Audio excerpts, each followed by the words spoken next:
AD3. Letter A, letter D, number 3. Is that lower? No, I know for a fact that it actually matters.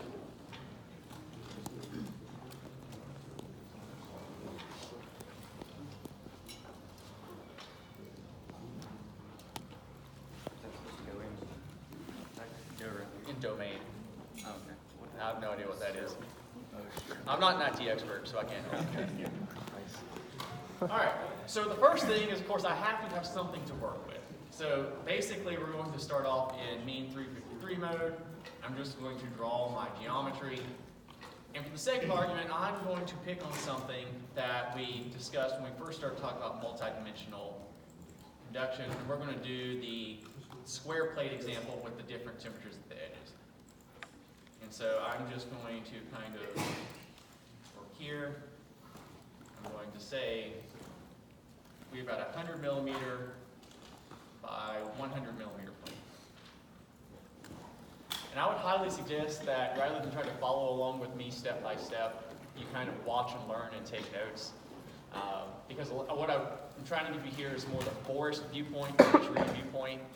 And a lot of this is pretty intuitive. You can get it. And I hope you can draw a plate in SolidWorks. So there's that, fine.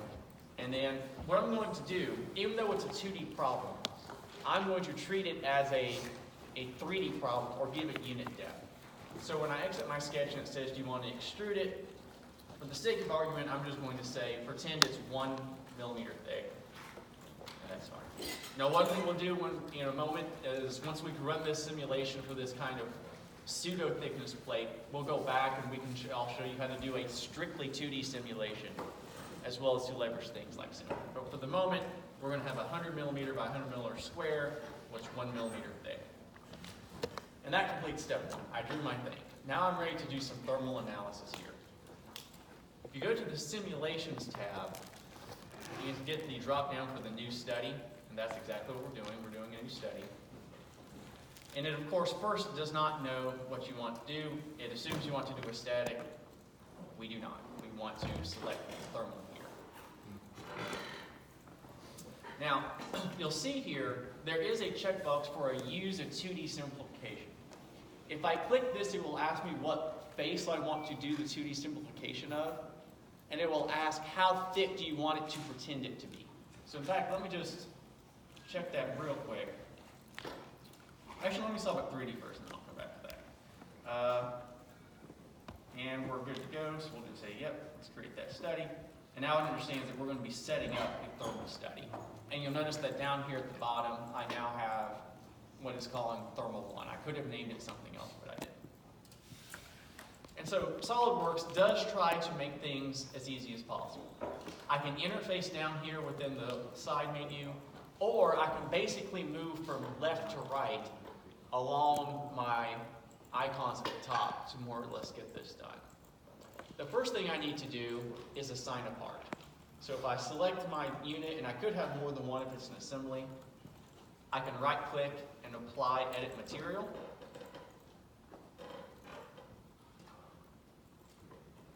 There we go.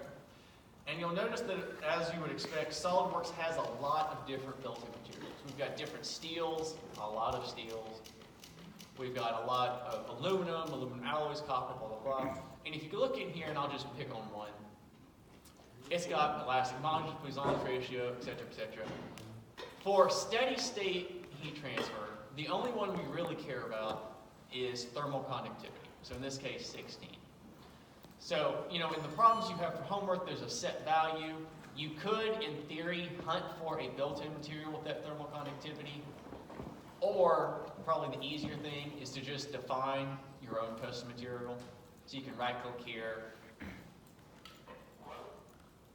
and you can say new material, and then you can just type in what value of thermal conductivity you want. Now, for 2D steady-state conduction, remember that the temperature distribution actually is independent of what thermal conductivity value you pick. But if you were to try to run this thing without assigning material, SolidWorks would throw potatoes at you and not let the simulation run. So you have to pick something. So in this case, I'm just going to randomly pick a stainless steel and say apply, and it color changes to whatever it is stainless steel is. But you can see now it's associating AISI 304 steel with the PowerPoint. Now the next thing that comes is we're going to apply what SolidWorks calls thermal loads. Whenever we talk about differential equations and things, we've talked about boundary conditions. But in SolidWorks parlance, they're thermal loads. So if I click on here, I can assign temperature, I can assign convection boundary conditions, I can do what it calls heat power, which is basically heat generation. And we'll talk about that in a moment.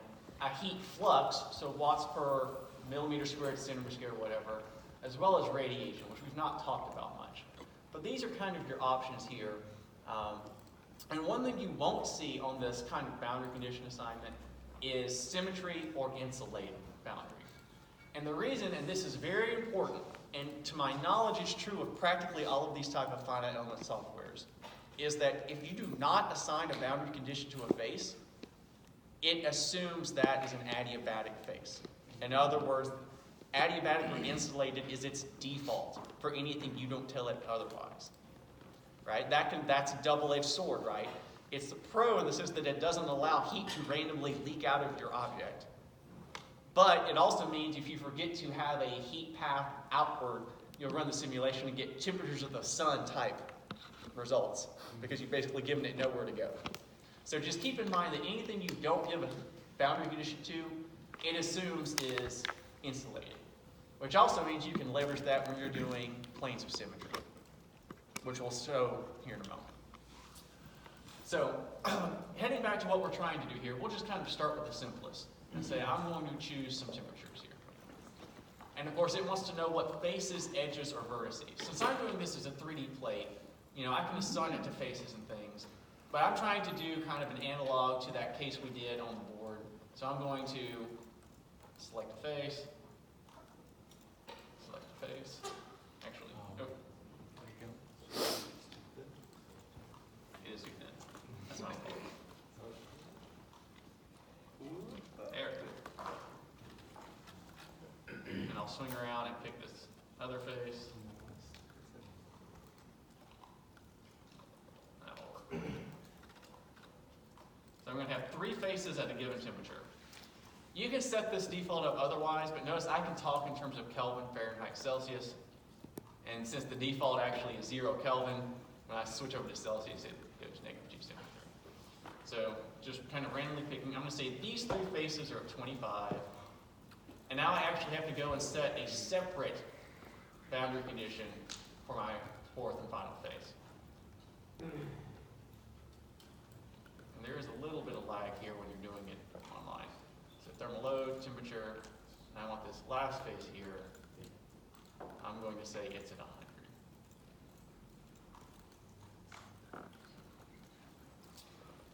All right. So my boundary conditions are set. This view is disgusting, so I'm going to swivel things around like so. Okay. Now, the next thing we need to do is we need to mesh this thing.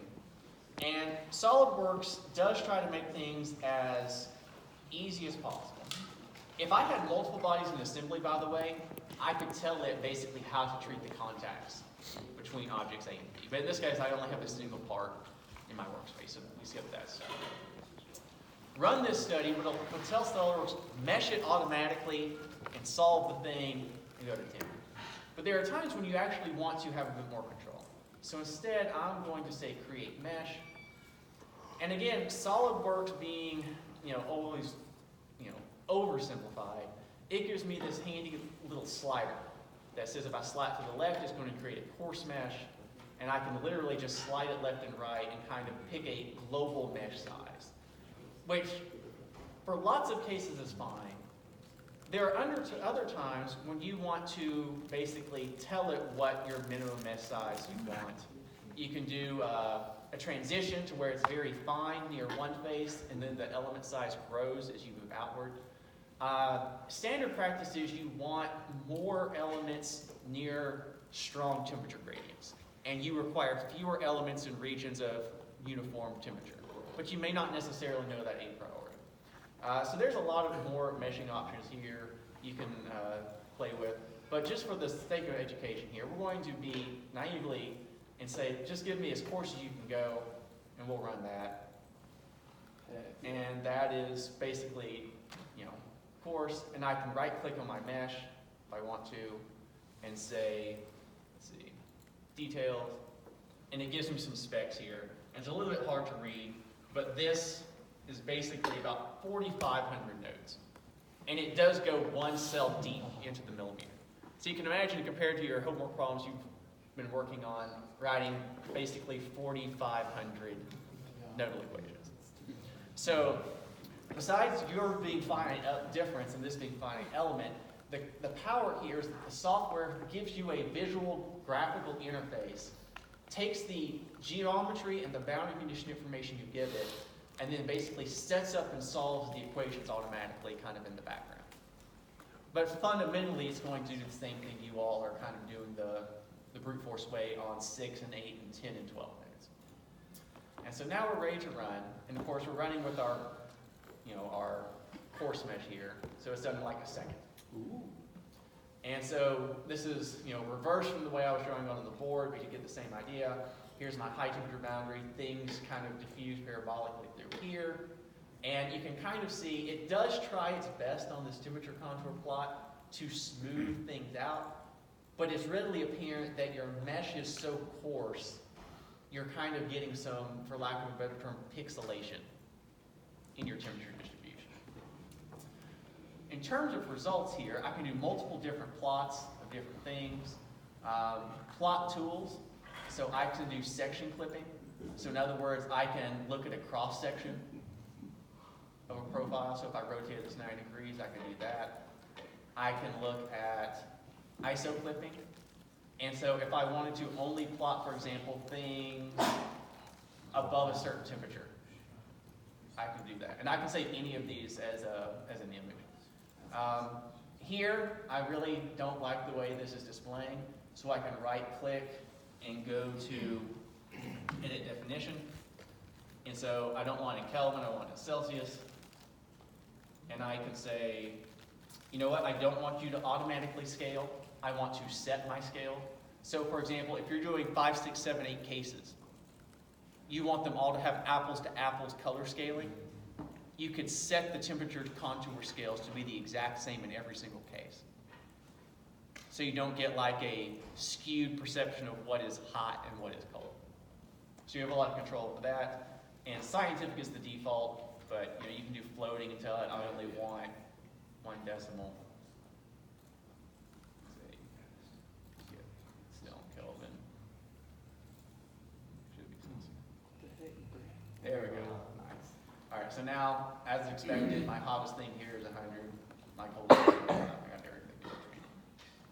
I can also, for things like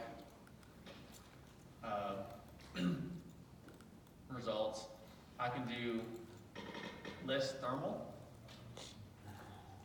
And I can have it basically give me every temperature in the thing and save it to a Excel importable file. So I can say save as either Excel or plain text. And so then if I want to take this information and do additional analysis with it, I certainly could. I can also do just point and probe. It looks like a medicine dropper, but whatever. And so I can come in here and I can just point. And so if I wanted to, for example, say what's the temperature roughly right here, it gives me the XYZ location as well as the temperature in Celsius. I can export, for example, I can define a plane or a line in SolidWorks and say, give me the temperature along that line. And it will actually, if you come down here, if you have that set up, it will generate an XY plot for you. Or you can say it. So you've got lots of reporting options here. But all of that's for naught because this is a crappy solution. So let's go back now to create mesh. And it says if you remesh it, it's going to get rid of the results, and I'm fine with that. So now, let's go to the other.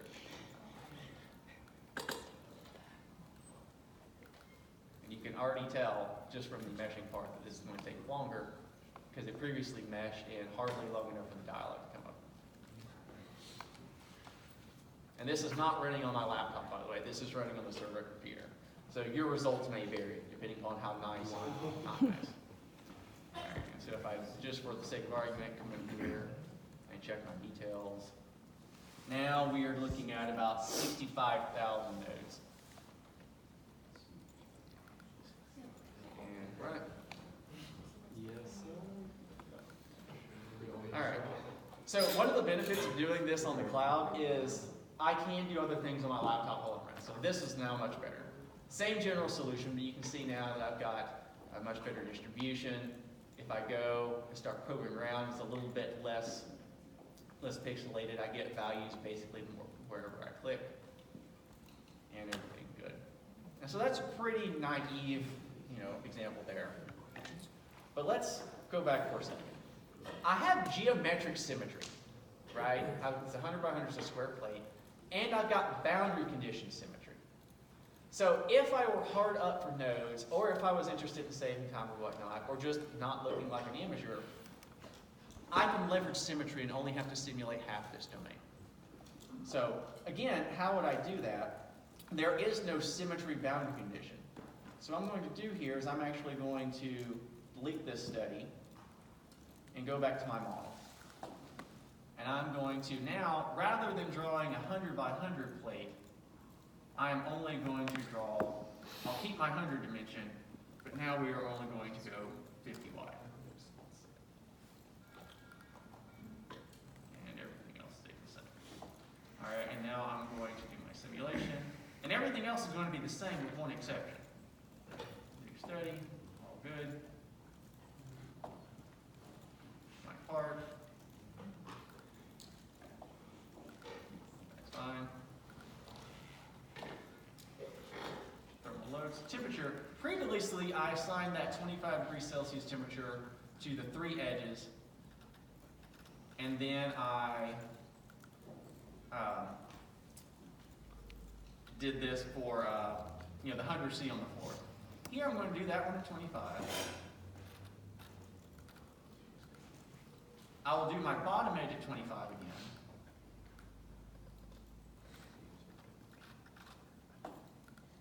And I can do these all at once, or I can do them as temperature low nodes. It shouldn't make any difference at all.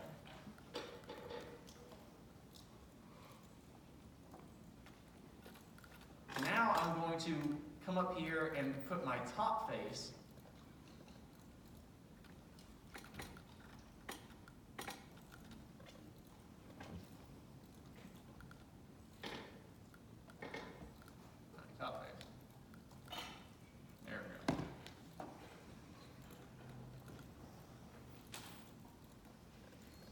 again at 100. Whichever phase I decide is my plane of symmetry, I apply no boundary condition to. And then it becomes an act just like a plane of symmetry. So now this is my domain. I've got 25 on 2, I've got 100 on 1, and I have done absolutely nothing to this face. Meaning that SolidWorks will assume it's adiabatic, which is mathematically the exact same as being symmetry. So if I create my mesh, I'll just kind of keep it where it is, for the sake of argument.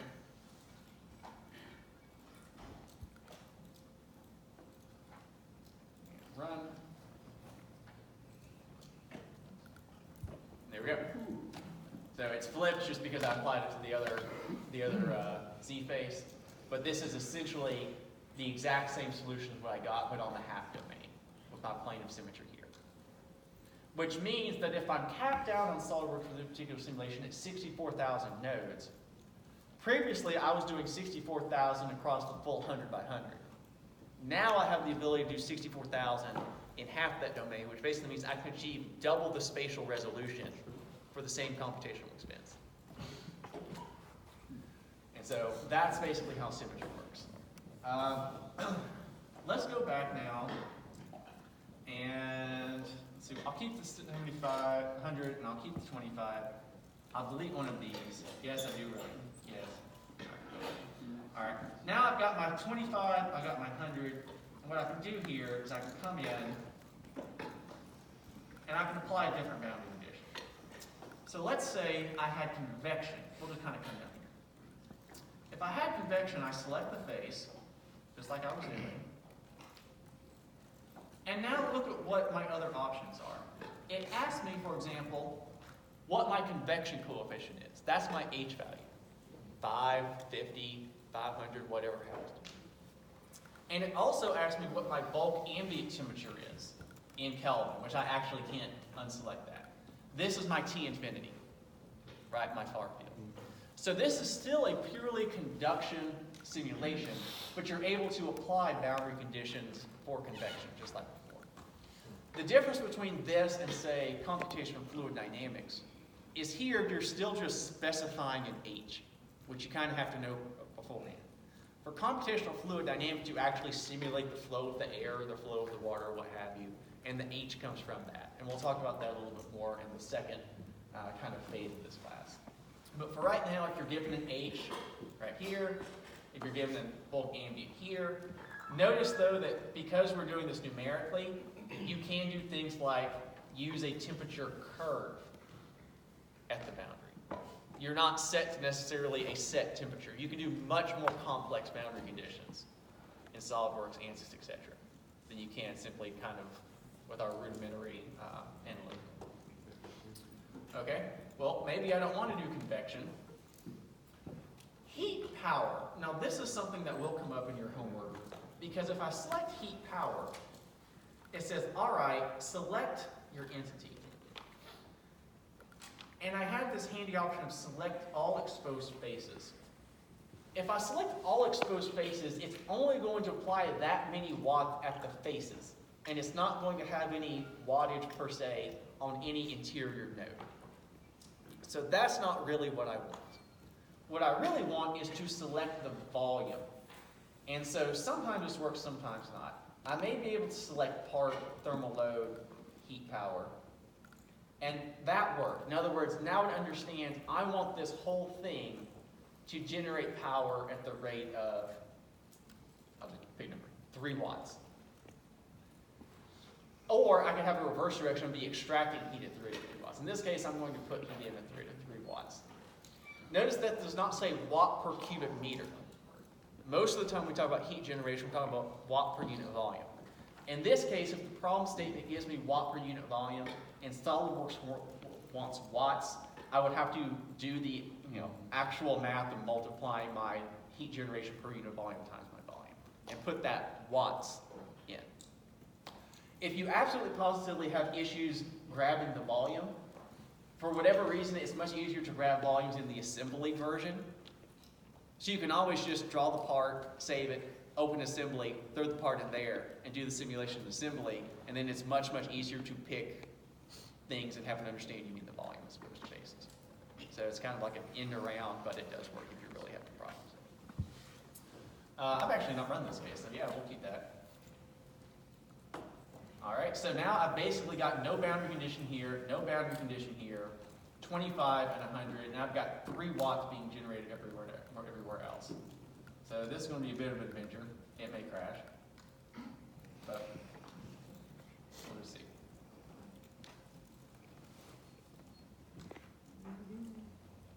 All right, there we go. So with 3 watts now, basically I get increased penetration here. I'm no longer totally parabolic. But now I've got fixed 100, fixed 25, and notice here, this is annoying, but if I don't get that other and this back, if I now go Celsius and get off the scientific,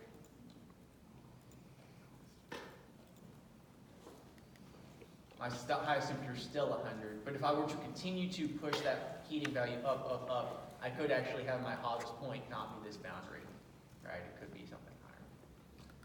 All right. I can also do heat flux. So I could, for example, say I have so many watts per meter squared coming into this space. So let me apply that one then, just to show you the menu. So if I rotate this, I'll select that face, and it just asks you how many watts per meter squared you want coming in here. And I can also reverse direction if I want it coming out. So you'll see here, if I rotate this, it it kind of shows you the direction it's assuming. And it usually assumes it's going into the domain unless I flip it, like so.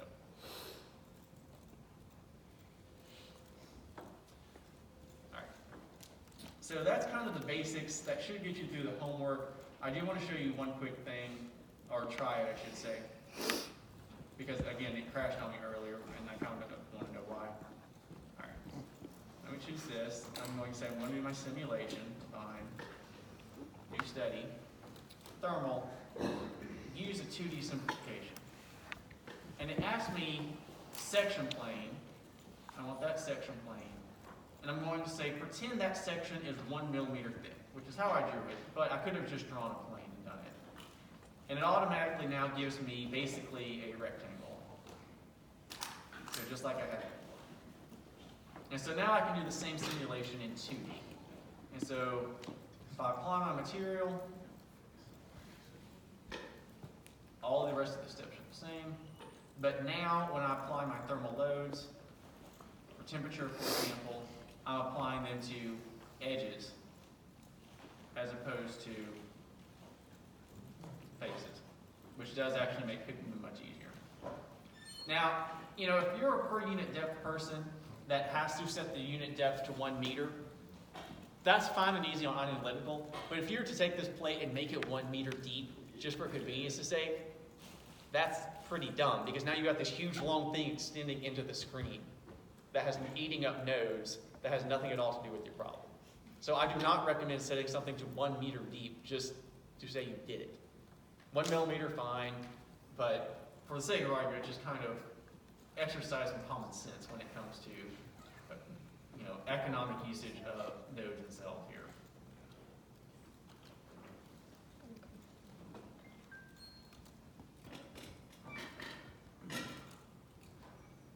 And it's really fast because it's now running completely 2D.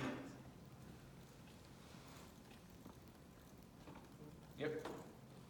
And it says its memory is low. This is what it did me earlier. I don't know why that makes no sense, because it should actually use much less memory than 3D. So for your homework problems, if you try the 2D projection and it crashes, literally make your 2D problem 1 millimeter thick, apply it to the faces, and it should be fine. Now you can't do that for the bracket problem that has the drawing, right? That's a full 3D part. But see if you can find a plane of both geometric and boundary condition symmetry, in which case you only have to simulate half the bracket. Right, so you don't have to do that. Any quick questions? I know that's pretty quick, but I feel like you all are probably comfortable enough with SolidWorks in general that the most of the new is just on the thermal simulation. To me, it's pretty intuitive. You go left to right more or less. You know, it's applying boundary conditions, it's playing with the mesh, it's solving. But, you know, it's kind of you learn by doing. So if you want to, you can try and replicate what I just did. It's a very simple part to draw before you go into, for example, trying to do the 2 SolidWorks problems. Questions? Happy Friday. Good. That's it?